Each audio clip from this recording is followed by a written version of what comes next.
প্রিয় ভিউয়ার্স আসসালামু আলাইকুম বন্ধুরা, আপনাদের সামনে নতুন একটি ভিডিও নিয়ে আসলাম।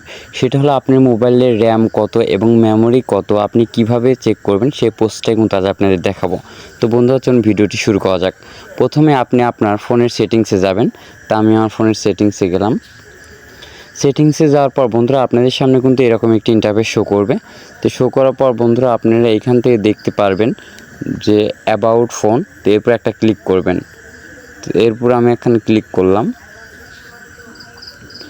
ক্লিক করার পর বন্ধুরা আপনাদের সামনে কিন্তু এরকম একটি ইন্টারফেস শো করবে। তো এখান থেকে একটু স্ক্রল করবেন। স্ক্রল করার পর বন্ধুরা এখান থেকে দেখতে পারবেন ডিলেটেড ইনফো। তো এরপর একটা ক্লিক করবেন। তো আমি ক্লিক করলাম। ক্লিক করার পর বন্ধুরা আপনাদের সামনে কিন্তু এরকম একটি ইন্টারফেস শো করবে। তো এইখান থেকে আপনি কিন্তু উপরে যে ফার্স্টে র্যাম লেখা আছে এখানে কিন্তু আপনার ফোনের কত র্যাম এখানে সব কিন্তু শো করছে। তো আমার ফোনের কিন্তু 6 GB র্যাম এইখানে কিন্তু দেখা যাচ্ছে। আর এইখানে আবার দেখতে পারবেন যে আসলে আপনার ফোনটি কি প্রসেসরের, হেলিও নাকি অক্টোবর। সো বন্ধুরা যাদের দেখা যায় হেলিও, এটাও ভালো প্রসেসর, অক্টোবর প্রসেসর হেলিওর চেয়ে অনেক একটু ভালো। তো অবশ্যই এটা কিন্তু আপনারা চেক করবেন। আর এইখানে আপনি দেখুন ফোনের ভার্সন কত সেটাও দেখতে পারবেন।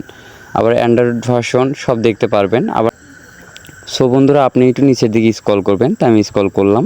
করার পর সবচেয়ে চমৎকার বিষয় হলো সেটা হলো আপনি ফোন ব্যবহার করেন অথচ আপনার ফোনের কত জিবি মেমোরি অথচ এটাই আপনি জানেন না। তা আমার এখানে দেখুন আমার কিন্তু 128 GB মেমোরি। বর্তমানে আমার ফোন লোড আছে 37.7। সো বন্ধুরা আমার কিন্তু বর্তমানে 37 GB মেমোরি লোড আছে। আর হলো আমার ফোন হলো 128 GB মেমোরি। সো বন্ধুরা আশা করি বুঝে গিয়েছেন কীভাবে আপনার মোবাইলের র্যাম এবং প্রসেসর এবং কত জিবি মেমোরি আপনি কিভাবে দেখবেন। তো এই ছিল আজকের ভিডিও। সো বন্ধুরা আমাদের ভিডিওটি আপনার কাছে ভালো লেগে থাকলে অবশ্যই আমাদের চ্যানেলটি একটি লাইক, কমেন্ট, শেয়ার এবং সাবস্ক্রাইব করবেন। আর কী ধরনের ভিডিও চাচ্ছেন অবশ্যই আপনারা কিন্তু কমেন্টে বলে যাবেন। আর দেখা হচ্ছে নতুন একটি ভিডিও নিয়ে। সঙ্গে থাকুন। ধন্যবাদ সবাইকে।